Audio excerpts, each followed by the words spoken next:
Good morning dear students, welcome back. आज हम लोग अपना एक्सपेरिमेंट करने जा रहे हैं to draw the characteristics curve for a PN junction diode in forward bias and reverse bias. Dear students, यहां हमें दोनों ही तरह की कैरेक्टरिस्टिक्स लेनी है, फॉरवर्ड बाइस में as well as reverse bias में। तो I hope so forward biasing और रिवर्स बाइसिंग क्या होता है ये बात जानते तो है ही हम। सबसे पहले मैं यहां डिस्कस करना चाहूंगा आपको फॉर्मेशन ऑफ पीएन जंक्शन की।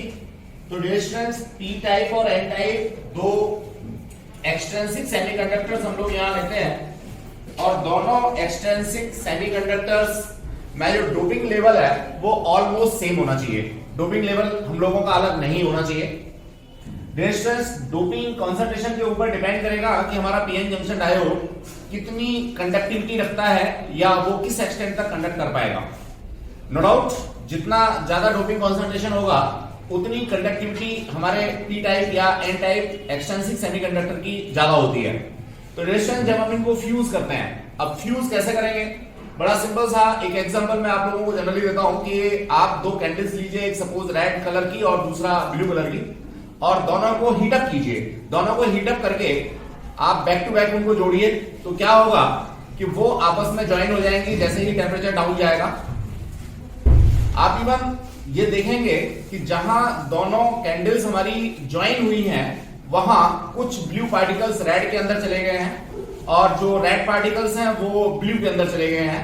बिल्कुल ऐसा ही कुछ प्रोसेस होता है जब हम लोग यहाँ पे पीएन जंक्शन बनाते हैं। तो बेसिकली एक हम लोगों ने यहाँ पे पी टाइप एक्सट्रिंसिक लिया, एन टाइप एक्सट्रिंसिक सेमीकंडक्टर लिया, एक सर्टेन टेम्परेचर पे ले जा करके दोनों को ज्वाइन कर दिया। जब हम ज्वाइन करेंगे तो ये बीच वाला जो रीजन होगा, इस बीच वाले रीजन में एन टाइप और पी टाइप दोनों एक दूसरे को रिकंबाइन कर जाते हैं, और जब ये रिकंबाइन कर जाते हैं तो यहाँ एक लेयर बन जाती है, और इस लेयर को हम लोग कहते हैं डिप्लीशन लेयर। डियर स्टूडेंट्स, ये जो डिप्लीशन लेयर है, डिप्लीशन लेयर जो हम लोगों को यहां पे मिलती है, नो डाउट इस डिप्लीशन लेयर की जो थिकनेस है वो डोपिंग कॉन्सेंट्रेशन के ऊपर डिपेंड करती है। इस डिप्लीशन लेयर के अंदर पॉजिटिव और नेगेटिव चार्ज एक तरीके से एक दूसरे को डिफ्यूज कर चुके हैं। यहां जो मैं कहना चाहूंगा रेसिस्टेंस है वो कंपैरेटिवली काफी ज्यादा हो गया है, या मैं ये कह सकता हूं जो चार्ज कैरियर्स हैं वो कंपैरेटिवली काफी कम हैं। तो ये कॉन्सेप्ट होता है डिफ्यूजन का। अब स्टूडेंट्स, एक चीज और भी यहां पे होगी कि जब मेरे पास ये depletion layer just like a dielectric layer की तरह से काम करेगी, तो ड्यू टू इंडक्शन यहां कुछ चार्ज हमारा रीसेपरेट हो जाएगा। जिधर मेरा पी टाइप एक्सट्रिंसिक सेमीकंडक्टर है वहां इस लेयर पे नेगेटिव चार्ज यहां आकर के इंड्यूस हो जाएगा, और जहां मेरा एन टाइप एक्सट्रिंसिक सेमीकंडक्टर है वहां ये पॉजिटिव चार्ज मेरा आकर के एक तरह से इंड्यूस हो जाएगा। अब मैं क्या देखता हूं कि ये पॉजिटिव चार्ज और ये नेगेटिव चार्ज यहां एक फिक्टिशियस बैटरी बना लेते हैं। अब मैंने यहां वर्ड यूज किया फिक्टिशियस। फिक्टिशियस वर्ड इसलिए यूज किया क्योंकि निश्चित रूप से ये इंड्यूस होती है। आप जैसे ही इससे कोई एनर्जी या पोटेंशियल या करंट बाहर लेने की कोशिश करोगे तो ये खत्म हो जाएगी। ये इंड्यूस्ड है, इसलिए इसको हम लोग फिक्टिशियस नाम देते हैं। और ऑब्वियसली फिक्टिशियस पोटेंशियल है वो पोलरिटी कुछ इस तरह से रखेगा, पॉजिटिव चार्ज कैरियर्स यहाँ पे थे, नेगेटिव चार्ज कैरियर्स यहाँ पे थे, तो ऑब्वियसली ये कॉन्सेप्ट हम लोगों को कुछ इस तरह से मिलेगा। अगर मैं इलेक्ट्रोस्टैटिक फील्ड की बात करूं इनसाइड द लेयर या डिप्लीशन लेयर, तो इलेक्ट्रोस्टैटिक फील्ड इनसाइड लेयर मेरा पॉजिटिव टू नेगेटिव इस येलो एरो मार्क की तरह से मिलेगा। तो डियर स्टूडेंट्स, ये कॉन्सेप्ट है। इवन दैट मैं और आगे की बात करना चाहूं तो ये फिक्टिशियस पोटेंशियल डेवलप होने के बाद इसको मैं पोटेंशियल बैरियर भी कह सकता हूं। बैरियर इसलिए कह सकता हूं क्योंकि पी टाइप से जो चार्ज कैरियर्स हैं एन टाइप में अगर जाने की कोशिश करेंगे तो ये रोकेगा। इसी तरह से एन टाइप से जो चार्ज कैरियर्स हैं पी टाइप की तरफ जाने की कोशिश करेंगे तो ये जो फिक्टिशियस बैटरी है, पोटेंशियल डिफरेंस है, ये कोशिश करेगा। तो डियर स्टूडेंट्स, आपको यहाँ इस चीज को थोड़ा सा ध्यान से देखना होगा कि फिक्टिशियस बैटरी हमारी किस तरह से काम करती है। इवन दैट एक ग्राफिकल रिप्रेजेंटेशन भी हम लोगों ने यहाँ पे दिया हुआ है कि किस तरह से हमारा 56 वोल्टेज कम होगा या बढ़ेगा। पोटेंशियल बैरियर की डेफिनेशन सारी की सारी हम लोगों ने यहाँ पे दी हुई है dear students. Electron hole pairs कैसे रिकंबाइन करते हैं, जितना भी मैंने अभी आपको एक्सप्लेन दिया उसको यहाँ पे लिखने की कोशिश की है, तो आप यहाँ से इसको पढ़ के रिवाइज भी कर पाएंगे। इवन दैट पोटेंशियल बैरियर हमारा किन किन चीजों के ऊपर डिपेंड करेगा। The nature of semiconductor, just like मेरा इंट्रिंसिक सेमीकंडक्टर में सिलिकॉन लेता हूं या जर्मेनियम लेता हूं तो उसके लिए डिफरेंट वैल्यूज मेरे को मिलेंगी। टेम्परेचर क्या है, अब टेम्परेचर दोनों ही है, एनवायरमेंटल टेम्परेचर की भी बात हम लोग यहाँ पे करेंगे जिसका इफेक्ट बहुत ज्यादा नहीं होता, लेकिन जिस समय हम लोग पी टाइप और एन टाइप एक्सटेंसिव सेमीकंडक्टर को क्लब कर रहे हैं, ज्वाइन कर रहे हैं, उस समय हमने क्या टेम्परेचर लिया हुआ है। सिंपल सा एक एग्जांपल कैंडल वाला आप लोग ले सकते हैं, और कैंडल को जितना हाई टेम्परेचर पे आप फ्यूज करने की कोशिश करते हैं निश्चित रूप से वहां उतना ही बड़ा डिप्लीशन लेयर बनता है एक तरीके से। अमाउंट ऑफ डोपिंग मैं ऑलरेडी बता चुका हूं आपको कि डोपिंग कॉन्सेंट्रेशन के इनवर्सली प्रोपोर्शनल होती है हम लोगों की व्हाट डिप्लीशन लेयर। यहाँ वैल्यूज भी मेंशन की हुई है, जस्ट लाइक हम लोग बात करना चाहें 0.7 वोल्ट पोटेंशियल होता है हम लोगों का, पोटेंशियल बैरियर होता है सिलिकॉन के लिए, और 0.3 वोल्ट होता है जर्मेनियम के लिए। तो नो डाउट जो हॉटर रीजन के कंट्री हैं वहां अगर हम सेमीकंडक्टर्स को यूज करना पसंद करेंगे तो जर्मेनियम को करना पसंद करेंगे, और जो कोल्डर रीजन के सेमीकंडक्टर्स कंट्रीज हैं वहां पे अगर हम यूज करना पसंद करेंगे तो we will go for silicon. तो डियर स्टूडेंट्स ये कॉन्सेप्ट है। अब ये एक नॉर्मल सा हम लोगों ने यहाँ पे क्वेश्चन डाला हुआ है जिससे कि आप थोड़ा प्रैक्टिस कर पाए कि मान लीजिए आपके पास में डिप्लीशन लेयर की थिकनेस प्रोवाइडेड है, डिप्लीशन लेयर का पोटेंशियल या फिर पीसीएस बैटरी का पोटेंशियल आपको प्रोवाइडेड है, तो आप इलेक्ट्रोस्टैटिक फील्ड निकाल सकते हैं। ये कुछ भी नहीं है, ये पुराना वही वाला फॉर्मूला है dp over dl वाला। इसे कोई पोटेंशियल ग्रेडियंट कहता है, कोई in the direction of potential electrostatic field की बात करता है, व्हाटएवर। ये सिंपल सा अपने काम का फॉर्मूला है और 100% इसके ऊपर आप लोगों के एग्जाम में क्वेश्चन पूछा जाता है। तो डियर स्टूडेंट्स न्यूमेरिकल की बात अगर मैं करता हूं तो कोई बहुत लंबे चौड़े न्यूमेरिकल्स यहां नहीं बनते। वाइवा के लिए भी एक अच्छा क्वेश्चन बन जाता है कि अगर आपको मान लीजिए 50 बैटरी का जो पोटेंशियल है वो प्रोवाइडेड है, आपको डिप्लीशन लेयर की थिकनेस पता है। अब यहां से भी एक बात और भी लिखी कि डिप्लीशन लेयर की थिकनेस जो है वो 10⁻⁻6 मीटर ऑर्डर की होती है, तो समझ सकते हैं कि कितनी पतली सी लेयर होगी।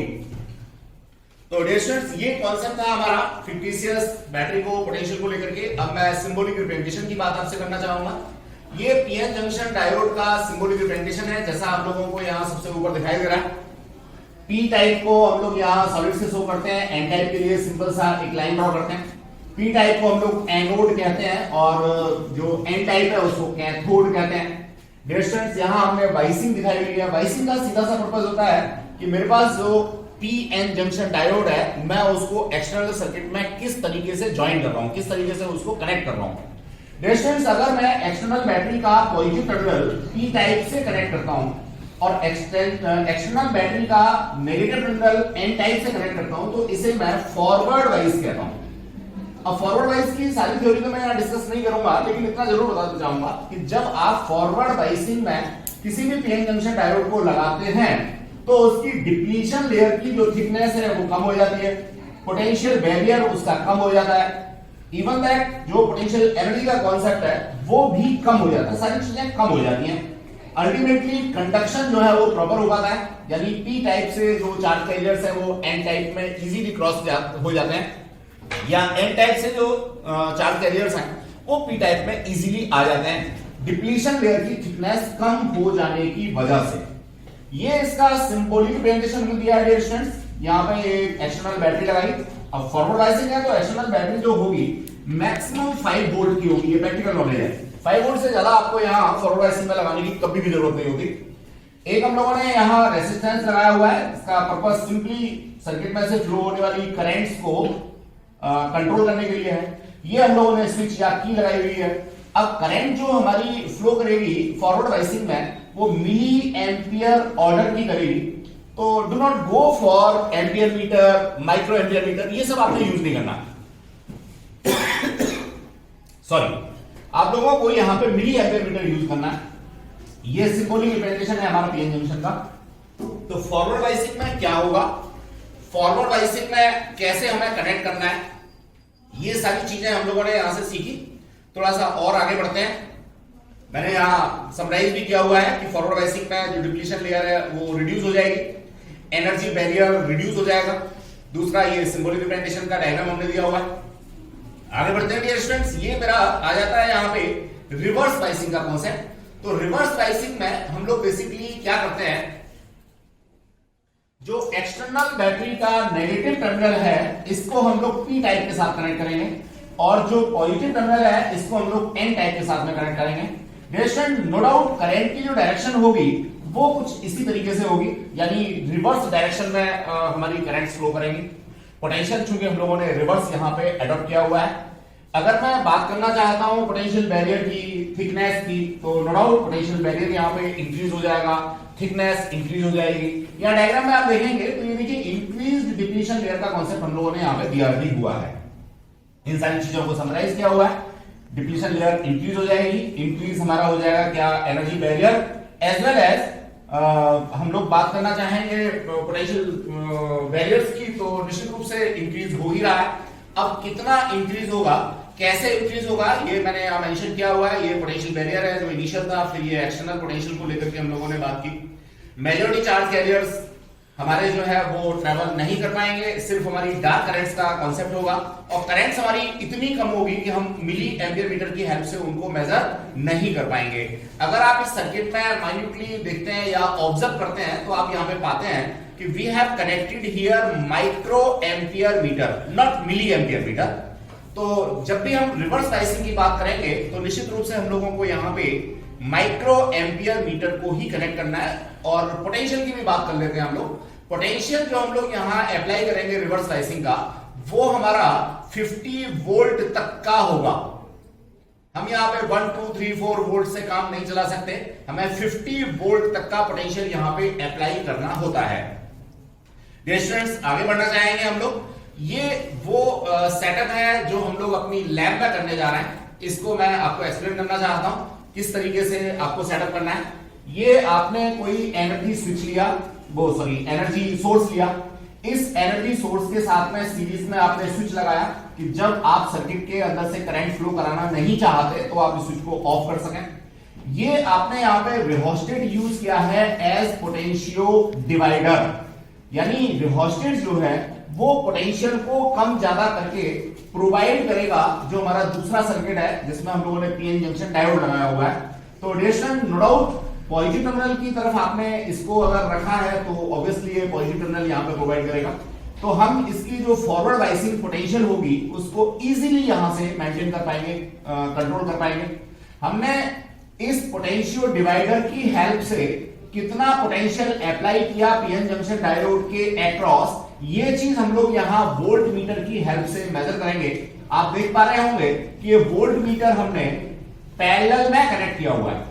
और करंट की बात है डियर स्टूडेंट, तो इस पर्टिकुलर सर्किट से कितनी करंट हम लोग फ्लो करा रहे हैं, नो डाउट ये मिली एम्पियर मीटर की हेल्प से हम लोग यहां पे देख पाएंगे। अब हमें करना कुछ खास नहीं होता एक्सपेरिमेंट के अंदर।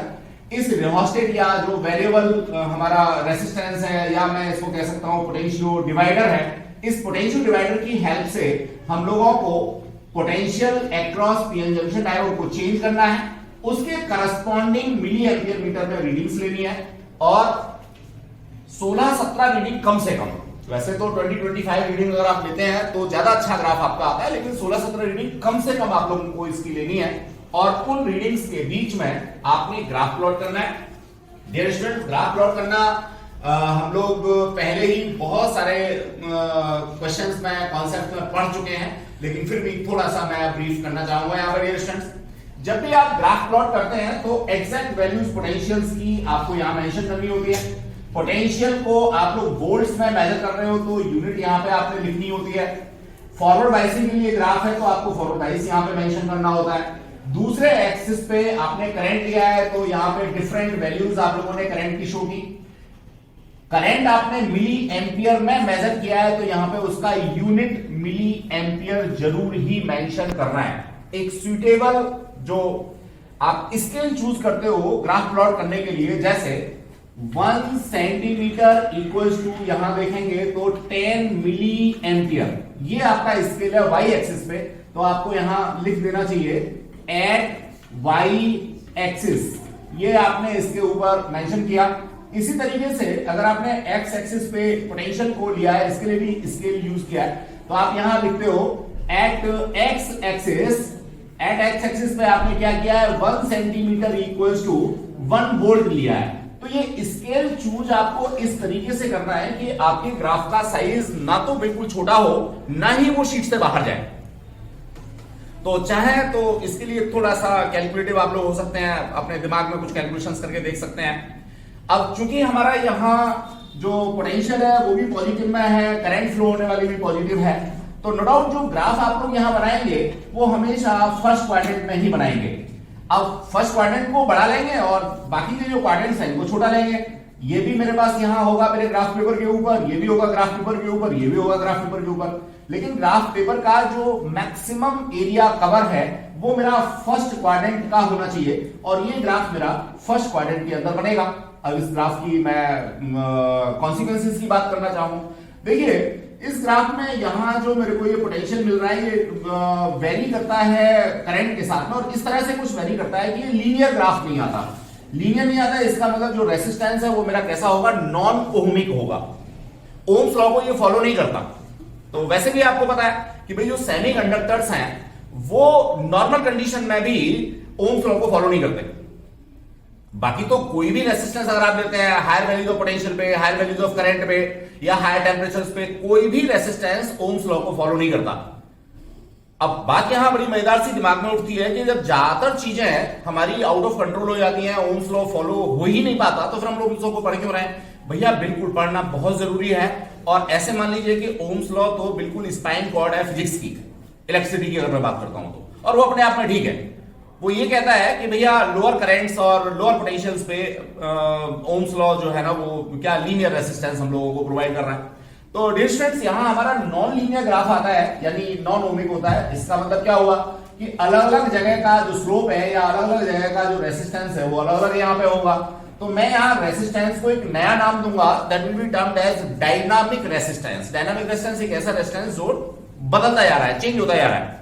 तो डायनामिक रेसिस्टेंस जो होगा वो ऑलवेज इंस्टेंटेनियस वैल्यूज प्रोवाइड कर पाएगा, कभी भी एवरेज वैल्यू तो यहां आ ही नहीं सकती। तो डियर स्टूडेंट्स यहां आप क्या करते हैं, पर्टिकुलर जगह पर जहां नॉर्मली ये लाइन मेरे को स्ट्रेट जैसी मिल जाती है, मैं वहां इसका इंस्टेंटेनियस रेसिस्टेंस या डायनामिक रेसिस्टेंस डेल्टा आई और डेल्टा बी की हेल्प से दे पाता हूं। तो ये था मेरा फॉरवर्ड कैरेक्टरिस्टिक का कॉन्सेप्ट डियर स्टूडेंट्स। अब ये सारी की सारी चीजें मैंने जो भी अभी आपको एक्सप्लेन किया है यहाँ ब्रीफ में लिख रखी है और उनको हाईलाइट भी कर रखा है, तो रिवीजन के समय आप यहाँ से इनको आराम से पढ़ पाएंगे डियर स्टूडेंट्स। ये रेसिस्टेंस को निकालने का फॉर्मूला नॉर्मल फॉर्मूला है। अब ये मैं रिवर्स वाइसिंग की बात करना चाहूंगा डियर स्टूडेंट्स। तो देखिए रिवर्स वाइसिंग का जो सर्किट आप लोग लगाते हैं उसमें कुछ चेंजेस आप लोगों को करने होते हैं कंपेरेटिव टू फॉरवर्ड वाइसिंग। सबसे पहले तो सेम सर्किट के अंदर आपने बैटरी की पोलैरिटी को चेंज करना है। दूसरा जो बैटरी आपको यूज करनी है वो 0 वोल्ट से लेकर के 100 वोल्ट तक की यूज करनी है, रिवर्स वाइसिंग वाला कॉन्सेप्ट है। तीसरा चेंज आप लोगों को यहाँ पे जो करंट निकल के आएगी वो रिवर्स वाइसिंग की होगी और काफी कम करंट होगी, तो माइक्रो एम्पियर मीटर आप लोगों ने यूज करना है। चौथा, जब आप यहां हायर पोटेंशियल से अप्लाई कर रहे हो तो ऑब्वियसली इसके एक्रॉस जो आप वोल्ट मीटर लगाओगे वो भी कंपैरेटिवली हायर रेंज का लगाओगे, यानी 0 से लेकर के और 100 वोल्ट तक वाला वोल्ट मीटर आप लोग यहां पे यूज करोगे। अब प्रोसेस की बात है, बड़ा क्लियर सा है। आप इस पोटेंशियल डिवाइडर की हेल्प से नो डाउट इसके अक्रॉस लगने वाले पोटेंशियल को चेंज करोगे। पोटेंशियल जैसे जैसे आप चेंज करते हो करस्पॉन्डिंग वैल्यूज आप लोगों को माइक्रो एम्पियर मीटर के अंदर मिलती है। इनको लेकर के और एक सुटेबल स्केल चूज करके आप लोगों ने ग्राफ प्लॉट करना है। अब जो ग्राफ प्लॉट करोगे ऑब्वियस है आपके पोटेंशियल्स नेगेटिव डायरेक्शन में है, आपकी करंट्स नेगेटिव डायरेक्शन में है, तो ये ग्राफ जो आपका प्लॉट होगा वो निश्चित रूप से आपके किसमें थर्ड क्वाड्रेंट में निकल के आएगा। अब ध्यान रहे आपने यहां जो करंट्स हैं वो माइक्रो एम्पियर में नहीं है तो स्केल पे लिखना बहुत जरूरी है। यहां पोटेंशियल्स आपने 10 20 30 40 जो भी है अप टू 50 वोल्ट आप जनरली यहां पे यूज करते हो। 50 वोल्ट से ज्यादा पोटेंशियल आपको यूज नहीं करना चाहिए। उसका रीजन ये है कि हमारी बॉडी जो है ना वो 50 वोल्ट पोटेंशियल के बाद में रेस्पॉन्ड करना शुरू कर देती है। हालांकि करंट का भी कॉन्सेप्ट होता है। हम यहाँ जो बैटरी लगाते हैं नो डाउट इसका इंटरनल रेजिस्टेंस इतना ज्यादा होता है कि बेशक हम यहाँ से 100 वोल्ट भी अप्लाई करेंगे तो हमें शॉक नहीं लगेगा जो हम बैटरी लगा रहे हैं, क्योंकि ये बैटरी का इंटरनल रेजिस्टेंस इतना ज्यादा है कि जो फ्लो होने वाली करंट है वो कभी बहुत ज्यादा हो ही नहीं सकती। तो आप बिल्कुल फ्री ऑफ माइंड अपना एपरेटस यूज कर सकते हैं कि भाई 100 वोल्ट है तो आपको शॉक लगेगा, ऐसा कुछ भी नहीं होने वाला। ठीक है ना। अब ये एक अलग बात है कि भैया आपने अपने घर पे कोई भी जुगाड़ किया और यहाँ बैटरी जो है वो आपने बड़ी स्ट्रॉन्ग वाली मजबूत वाली बैटरी ले ली जो कार में लगी होती है, ठीक है ना। वहां से आप 100 वोल्ट 200 वोल्ट दे रहे हो। अब कोई बच्चा कहेगा कि उसमें तो सिर्फ 12 वोल्ट होता है। भैया 12 वोल्ट होता था। अब जितनी भी ईवी हैं, इलेक्ट्रिकल व्हीकल्स आप लोग मार्केट में देख रहे हो, सारा क्या है, यही कहानी है सब। सेमीकंडक्टर डायोड्स के ऊपर और DC motors, AC motors as well as lithium ion battery, इनके ऊपर सारी ईवी बन रही है। और मैं समझता हूं फ्यूचर एस्पेक्ट में बहुत ही जरूरी कॉन्सेप्ट है। तो उसके बारे में भी आप लोगों को प्रैक्टिकल नॉलेज जरूर रखनी चाहिए। कितने पोटेंशियल पे बैटरी हमारी वहां होती है, कितना चार्जिंग करंट होता है, व्हाटएवर सो, तो वो प्रैक्टिकल नॉलेज है। खैर मैं यहाँ इसको आगे बढ़ाता हूँ डियर स्टूडेंट्स। तो ग्राफ हम लोग जो प्लॉट करेंगे वो ग्राफ की शेप कुछ इस तरीके से आएगी डियर स्टूडेंट्स। इस ग्राफ पे देखेंगे तो सारी चीजें आइडेंटिकली हम लोगों ने यहाँ मेंशन करने की कोशिश की है। देखिए जैसे यहाँ मेरी रिवर्स बायसिंग करंट है, थर्ड क्वाड्रेंट में मैंने यहाँ पे दिखा दिया, माइक्रो एम्पियर भी क्लियर लिख दिया। रिवर्स बायसिंग पोटेंशियल है, यहाँ थोड़ी सी गड़बड़ है, ये -1 2 3 वोल्ट पे नॉर्मली रीडिंग आती नहीं है, तो आप इसको -10 -20 -30 इस तरह की वैल्यूज लाएंगे तो आपको प्रॉपर मिलेगा। अब देखिए यहाँ ब्रेकडाउन पोटेंशियल क्या होता है, ऑल ऑफ सडन जैसे ही करंट्स इसमें बढ़ जाएं, अब बढ़ के भी माइक्रो एम्पियर ऑर्डर की ही रहेंगी, बढ़ के भी ऐसा नहीं है कि 10 एम्पियर की करंट आप फ्लो करना शुरू कर देगी। तो जिस पर्टिकुलर पोटेंशियल पे करंट्स एकदम से राइज हो जाती हैं तो इसे हम लोग ब्रेक डाउन पोटेंशियल या ब्रेक डाउन रीजन के नाम से जानेंगे। इसी तरह से मैं ऊपर एक चीज और डिस्कस करना चाह रहा था, स्किप कर गया। ये जो मेरे पास डायनामिक रेसिस्टेंस आता है फॉरवर्ड बायसिंग के लिए, यहां भी आपको एक कॉन्सेप्ट मिलता है नी voltage, KNEE। Knee stand for घुटना, समझते ही होंगे। तो जहां से ये shape all of sudden change होती है, जहां ये घुटने जैसी शेप ले जाती है, उसी पोटेंशियल को हम लोग नी वोल्टेज के नाम से जानते हैं। 2-3 टर्मिनोलॉजी और भी हैं, उनको आप लोग एक बार देख लेंगे, जैसे एवलांचे डायोड क्या होता है, इलेक्ट्रिकल ब्रेकडाउन क्या होता है, आयन सेपरेशन क्या होता है। तो ये कुछ चीजें आप लोगों को थ्योरेटिकल और भी पता होनी चाहिए, तो आपके वाइवा के सारे क्वेश्चन तैयार हो जाते हैं। एज वेल एज जो आप लोगों का थ्योरेटिकल एग्जाम होगा उसके लिए भी ये सारी चीजें इंपॉर्टेंट है। अब फाइनली हम लोगों को कंक्लूड कैसे करना है, हमें तीसरा ग्राफ और भी बनाना होगा, और तीसरे ग्राफ पे हम लोग कंपेयर करके देंगे forward wise as well as reverse wise potentials और करंट्स को लेकर के। अब यहाँ ये ध्यान रखना होगा कि जो पैरामीटर्स हैं या जो स्केल है वो फर्स्ट क्वाड्रेंट के लिए हमारी अलग होगी, और जो थर्ड क्वाड्रेंट में हमारा रिवर्स बायसिंग का आ रहा है इसके लिए स्केल अलग होगी। तो सेम ग्राफ के ऊपर आपको एक ऊपर यहाँ पे स्केल लिखना है और एक स्केल नीचे लिखना है। इस तरह से कंप्लीट पोटेंशियल करंट कैरेक्टरिस्टिक्स आपकी जंक्शन डायोड की ड्रॉ हो जाती हैं। आई होप सो आपको समझ में आ गया होगा। बड़ा आसान सा सर्किट लगाना होता है। लैब में अभी एप्रेंटिस के साथ हैंड्स ऑन हम लोग करने वाले हैं, तो उसमें वो सारी चीजें क्लियर कर देंगे। PN junction diode cluster box ये हमारे पास है, और हम लोग इसमें आज पीएन जंक्शन डायोड की forward biasing as well as reverse biasing करना सीखेंगे। तो पहले मैं क्लस्टर को एक्सप्लेन करना चाहूंगा। यहाँ ऊपर से हम लोग देखते हैं तो डियर स्टूडेंट्स ये हमारे पास एक 12 वोल्ट मीटर है। 12 वोल्ट मीटर मैं इसको इसलिए कह रहा हूँ कि इसका जो डायल है आप देखेंगे ऊपर की एंड पे मेरे को 0, 0.2, 0.4, 0.6, 0.8 एंड 1 ये इस तरह की रीडिंग्स मिलती हैं, और इसी डायल पे नीचे की तरफ मेरे को मिलती है 20, 40, 60, 80, 100। एब्सोल्युटली जब हम लोग रिवर्स बायसिंग की बात करेंगे तो नीचे वाला डायल हम लोग यूज करेंगे, और जब हम फॉरवर्ड बायसिंग की बात करेंगे तो ऊपर वाला डायल यूज करेंगे।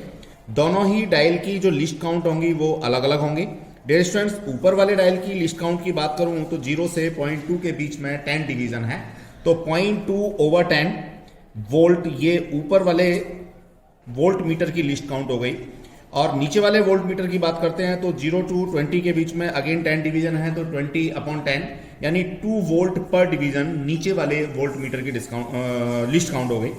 डियर स्टूडेंट्स अब हमें इसे यूज कैसे करना है, देखिए जब मैं ऊपर वाला स्केल यूज करना चाहूंगा तो ये इसका स्विच है, इसको मैं ऊपर की तरफ रखूंगा, और जब मैं इसको ऊपर की तरफ रखूंगा तो ऑब्वियसली मेरा वोल्ट मीटर ऊपर वाला यूज होगा, और अगर मैं इसको नीचे ले जाऊंगा तो मेरे को अब नीचे वाला वोल्ट मीटर रीडिंग देना शुरू करेगा, या नीचे वाले डायल को मेरे को फिर यहाँ पे देखना होगा। ऐसा ही कुछ हम लोग यहाँ डियर स्टूडेंट्स देखते हैं मिली एम्पियर मीटर के ऊपर। ये भी हमारा 12 मिली एम्पियर मीटर है। ऊपर वाले स्केल में 0 से 10 के बीच में 10 डिवीजन है, तो मैं यहाँ देखता हूँ 10/10 यानी 1 मिली एम्पियर पर डिवीजन इसका लिस्ट काउंट आ गया। और नीचे वाले के लिए मैं बात करता हूं तो 0 से 0.2 के बीच में 10 डिवीजन है, तो 0.2 मिली एम्पियर पर डिवीजन आ गया। ऑब्वियसली जब मैं फॉरवर्ड वाइसिंग यूज करूंगा तो इसको ऊपर वाले डायल को यूज करूंगा, बिकॉज ऑफ फॉरवर्ड वाइसिंग में कंपैरेटिवली हाई करंट्स यहाँ फ्लो करती हैं। और जब मैं रिवर्स वाइसिंग की बात करूंगा तो इसको नीचे की तरफ करूंगा स्विच को, एज वेल एज जो नीचे वाला डायल है उसको यूज करना पसंद करूंगा। डियर स्टूडेंट, नीचे मेरे को ये ऑन ऑफ स्विच मिलता है। वोल्ट मीटर और एम्पियर मीटर दोनों के ही नीचे मेरे को पॉजिटिव नेगेटिव ये टर्मिनल्स मिलते हैं कनेक्ट करने के लिए। ये मेरा on off switch as well as ये पायलट लैम्प, जिससे मेरे को ये पता लगता है कि पावर मेरा यहाँ पे ऑन है या नहीं है। ये इसका कोड हम लोग देखते हैं तो एसी मेंस में हम लोगों ने इसको लगाया हुआ है। अभी नीचे आते हैं डियर स्टूडेंट्स, तो ये मेरा वेरिएबल रेसिस्टेंस होता है। बेसिकली इसकी हेल्प से हम पोटेंशियल को कम या ज़्यादा कर सकते हैं। तो इनिशियली इस वेरिएबल रेसिस्टेंस को मेरे को मिनिमम पोजीशन पे सेट करना होता है, जिससे कि ये कम से कम पोटेंशियल्स दे। ये मेरे पास जो बैटरी है या पावर सप्लाई मैं इसको कहता हूँ, तो ये 0 से 1 वोल्ट डीसी मेरे को प्रोवाइड करता है। यहाँ ये इसका पॉजिटिव टर्मिनल है, नेगेटिव टर्मिनल है। डियर स्टूडेंट्स, फॉरवर्ड वाइसिंग में मेरे को चूंकि लेसर पोटेंशियल्स की जरूरत होती है तो मैं ये वाला यूज करना पसंद करूंगा। अगर मैं रिवर्स वाइसिंग की बात करता हूं तो रिवर्स वाइसिंग के लिए ये वाली बैटरी मैं पसंद करूंगा। डियर स्टूडेंट्स, ये अगेन यहाँ पे मिनिमम और ये मैक्सिमम का कॉन्सेप्ट है। 0 से लेकर के 100 के बीच में मेरे को यहाँ पे पोटेंशियल्स मिलते हैं। अगेन ये मेरा पॉजिटिव टर्मिनल और नेगेटिव टर्मिनल। डियर स्टूडेंट्स, अब ये बीच में जो मेरे को यहाँ ये वाला जो पोर्शन दिख रहा है, इस क्लस्टर में मैं क्या देखता हूँ, यहाँ फॉरवर्ड वाइसिंग डायोड के लिए कनेक्शन, फिर ये रिवर्स वाइसिंग के लिए मेरे पास कनेक्शन, और फिर ये जीनर डायोड के लिए कनेक्शंस। डियर स्टूडेंट्स, 3 एक्सपेरिमेंट मैं एट ए टाइम यहाँ पे कर सकता हूँ। नो डाउट जो रिवर्स वाइसिंग मैं लूंगा तो रिवर्स वाइसिंग में ऑब्वियसली हाई डोपिंग कॉन्सेंट्रेशन वाले डायोड्स मेरे पास में होते हैं। अब मैं बात करता हूँ डियर स्टूडेंट्स यहाँ कनेक्शंस के लिए, तो देखिए 1 2 3 4 टर्मिनल्स दे रखे हैं। ये दोनों टर्मिनल निश्चित रूप से इस रेसिस्टेंस के बीच में है। अगर मेरा ओवर स्केल डिफ्लेक्शन जाता है तो मैं निश्चित रूप से इस रेसिस्टेंस को सीरीज में यूज करना पसंद करूंगा। अगर ओवर स्केल डिफ्लेक्शन नहीं जाता तो इस रेसिस्टेंस को यूज करने की जरूरत नहीं है, यानी कि मैं यहीं पे इसको कनेक्ट कर सकता हूं। इसी तरह से ये दोनों पैरेलल कनेक्शन है। अगर मेरे को मान लीजिए यहाँ पे 2 पिन लगानी है तो ऑब्वियसली मैं दोनों पिन्स को एट ए टाइम यूज कर सकता हूँ। डियर स्टूडेंट्स, कनेक्शन जैसा हम लोगों ने रेगुलर क्लासेस में डिस्कस किया था वो कनेक्शन अब हम यहाँ लगा के देखेंगे। सबसे पहले मेरे को ये एंश्योर करना है कि ये ऑफ पोजीशन में हो। अब मेरे को यहाँ से ये पॉजिटिव टर्मिनल लेना है और ये पॉजिटिव टर्मिनल डायोड के फॉरवर्ड वाइसिंग के लिए पॉजिटिव टर्मिनल पे यानी पी टाइप पे लगाना है। अब यहाँ से रिमेनिंग जो सर्किट में मेरे को बचेगा तो ये मेरे पास मिला, अभी भी ये पॉजिटिव है बिकॉज ऑफ मैं पॉजिटिव से चल के आ रहा हूँ। तो डियर स्टूडेंट, चूंकि मेरे को इसके थ्रू करंट मेजर करनी है तो सीरीज में मैं एक मिली एम्पियर मीटर यूज करना पसंद करूंगा। रिमेनिंग जो मेरे पास बचा उसको ऑब्वियसली मैं बैटरी के नेगेटिव पे ला करके लगा दूंगा। मैंने कुछ नहीं किया, सिंपल सा मिली एम्पियर मीटर और डायोड को फॉरवर्ड वाइसिंग में सीरीज में कनेक्ट कर दिया है। अब डियर स्टूडेंट्स, इस डायोड के अक्रॉस मेरे को पोटेंशियल चाहिए, तो पोटेंशियल मेजर करने के लिए पैरेलल में एक वोल्ट मीटर मैं लगाना पसंद करूंगा। ये वोल्ट मीटर का पॉजिटिव टर्मिनल डियर स्टूडेंट्स मेरे पास, इसको नो डाउट मेरे को यहाँ पॉजिटिव टर्मिनल पे ही लगाना होगा या पॉजिटिव एंड पे ही लगाना होगा। इसी तरह से वोल्ट मीटर का ये नेगेटिव टर्मिनल, अब इस नेगेटिव टर्मिनल को मेरे को नो डाउट यहाँ इसके नेगेटिव टर्मिनल के अक्रॉस लगाना होगा। सर्किट मेरा कंप्लीट हो गया और मैं एंश्योर हो गया कि हाँ मैंने सर्किट ठीक से लगाया है। बैटरी को मैंने मिनिमम पे रखा और मिनिमम पे रख करके निश्चित रूप से मैंने इसको ऑन किया। डियर स्टूडेंट्स, ऑन करने पे मैं क्या देखता हूं, मेरे को यहाँ कोई डिफ्लेक्शन नहीं मिल रहा। नो डाउट मैं धीमे धीमे यहाँ पोटेंशियल्स को बढ़ाने की बात करूंगा। अब पोटेंशियल बढ़ाने से मेरे को अगर डिफ्लेक्शन मिलता है ठीक, नहीं मिलता है तो नो डाउट मेरे को सर्किट को एक बार कंटिन्यूटी के लिए चेक करना होगा। अब मैं क्या देख पा रहा हूं कि करंट तो इसमें फ्लो हो रहा है लेकिन पोटेंशियल की जो रीडिंग्स हैं वो 0 आ रही है। तो आई थिंक ये ऐसा है कि मैंने यहाँ बैटरी जो यूज की हुई है वो स्मॉलर पोटेंशियल्स की यूज की हुई है और इसकी जो रेंज यूज कर रहा हूं मैं 100 वाली यूज कर रहा हूं। तो मुझे इसको क्या करना चाहिए, 1 वोल्ट पे लेके आना चाहिए। देखिए 1 वोल्ट पे लाते ही अब मेरी प्रॉपर रीडिंग्स जो हैं वो आना शुरू हो गई। डियर स्टूडेंट्स, मैं यहाँ बिल्कुल बिगनिंग से जहां मेरा करंट 0 से राइज करना शुरू करता है वहां से रीडिंग लेना शुरू करूंगा। अब हर करंट के करस्पॉन्डिंग पोटेंशियल मेरे को लेना है। धीमे धीमे यहां से पोटेंशियल्स को राइज करूंगा। अब ये बीच में जो फ्लक्चुएशन आ रहे हैं इसके पीछे रीजन एसी मेंस की फ्लक्चुएशंस हैं। तो डियर स्टूडेंट्स, इसको धीमे धीमे बढ़ाना शुरू करूंगा और इसके करस्पॉन्डिंग मेरे को दोनों रीडिंग्स लेनी होंगी। Potentiometer as well as volt meter as well as milli ampere meter. धीमे धीमे करके मैं बढ़ाता जाऊंगा और देखेंगे यहाँ जो है करंट मेरा बढ़ रहा है, पोटेंशियल में चेंजेस कंपैरेटिवली कम हो रहे हैं, करंट में ज्यादा हो रहा है। मुझे कुछ नहीं करना, 20-25 रीडिंग यहां से ले लेनी है वोल्ट मीटर के करस्पॉन्डिंग मिली एम्पियर मीटर की, और उनका ग्राफ प्लॉट करना है। अपने आप से जो नी वोल्टेज वाला ग्राफ है वो मिल जाता है। प्रिकॉशन में डियर स्टूडेंट ध्यान रहे, कंटिन्यूअस करंट मेरे को इसके अंदर फ्लो नहीं करानी। दूसरी चीज, ओवर स्केल डिफ्लेक्शन मेरा नहीं जाना चाहिए, बस ये इसका प्रिकॉशन है। रिमेनिंग चीजें हम लोग ऑलरेडी डिस्कस कर चुके हैं। इस तरह से आप देखेंगे ये फॉरवर्ड वाइसिंग का जो सर्किट है वो अपने आप में प्रॉपर हो गया। डियर स्टूडेंट्स, अब हम लोग यहाँ रिवर्स वाइसिंग कैरेक्टरिस्टिक्स एक बार प्लॉट करने जा रहे हैं, तो नो डाउट क्लस्टर हमारा वही रहेगा। और यहाँ मेरे पास दो ऑप्शन होते हैं डियर स्टूडेंट्स, एक ये ऊपर जो हमने फॉरवर्ड वाइसिंग के लिए यूज किया था, इस डायोड को भी रिवर्स वाइसिंग के लिए हम लोग यूज कर सकते हैं, एज वेल एज जो रिवर्स वाइसिंग के लिए दूसरा डायोड हमें दे रखा है इसको भी हम लोग यूज कर सकते हैं। निश्चित रूप से हम लोगों को रिवर्स वाइसिंग वाले डायोड को ही यूज करना चाहिए। उसके पीछे रीजन ये है कि ये हमारा कंपैरेटिवली हाईली डोप्ड होता है, तो इसको हम लोग अगर यूज करेंगे तो ज्यादा अच्छी रिवर्स वाइसिंग कैरेक्टरिस्टिक्स हमें मिलेंगी। इवन दैट अगर गलती से मैं ऊपर वाले को यूज करता हूं तो इट में भी ये ब्रेक डाउन हो जाए और परमानेंटली ये मेरा खराब हो जाए, तो इसलिए मैं ये नीचे वाला ही यूज करना पसंद करूंगा। रिवर्स वाइसिंग में चूंकि पोटेंशियल्स मेरे को हायर रखने होते हैं, इसलिए मैं हाई वोल्टेज वाली सोर्स को यूज करूंगा। वोल्ट मीटर चूंकि पोटेंशियल मेरे को यहाँ मेजर करनी होती है, हाई पोटेंशियल मेजर करनी होती है, तो नीचे वाला स्केल यूज करना पसंद करूंगा। तो देखिए मैंने स्विच को यहाँ 100 पे किया हुआ है, और करंट मेरी यहाँ पे रिवर्स करंट काफी माइन्यूट होती है, माइक्रो एम्पियर में होती हैं, तो मेरे को निश्चित रूप से ये जो करंट्स हैं इनके लिए, लोअर करंट्स के लिए इसको यूज करना है। अब करंट्स में मेरे पास यहाँ ऑप्शन होता है डियर स्टूडेंट्स, अगर सिग्निफिकेंट यहाँ मेरे को रिफ्लेक्शन नहीं मिल रहा है तो ऑब्वियसली मैं अपना जो रीडिंग्स हैं अपने लॉजिक के बेसिस पे या अपनी रीजन के बेसिस पे लेना चाहूंगा। मैं ऊपर नीचे दोनों से ही इसकी रीडिंग ले सकता हूं, लेकिन ध्यान रखिए जब स्विच मेरा ये ऊपर की तरफ है 50 मिली एम्पियर की तरफ, तो मुझे ऊपर वाले स्केल को कंसीडरेशन में रख करके वैल्यूज निकालनी है। वैल्यू निकालने का सीधा तरीका होता है कि जो भी मेरे पास यहाँ नंबर ऑफ डिविजन्स हैं इनको लीस्ट काउंट से मल्टीप्लाई करके मैं वैल्यू निकालता हूँ। अब ये स्टूडेंट सर्किट हम लोग एक बार लगाते हैं। देखिए ये मेरा बैटरी का पॉजिटिव टर्मिनल सबसे पहले तो इंश्योर किया मैंने ऑफ है। इस बैटरी के पॉजिटिव टर्मिनल को जो मेरा ये है रिवर्स वाइसिंग के लिए जो मैंने हाईली डोप्ड डायोड दिया हुआ है, इसके नेगेटिव पे मेरे को कनेक्ट करना है। और दूसरी तरफ अगर मैं सीरीज में यहां से लेना चाहता हूं तो डियर स्टूडेंट्स ये जो इसका मेरे पास टर्मिनल बचा, इस टर्मिनल को मेरे को करंट मेजरमेंट करने के लिए यहां पे लगाना होगा। सीरीज में मेरा एम्पियर मीटर या मिली एम्पियर मीटर सीरीज में मेरा कनेक्ट हो गया, ये मैंने लेकर के यहां लगा लिया।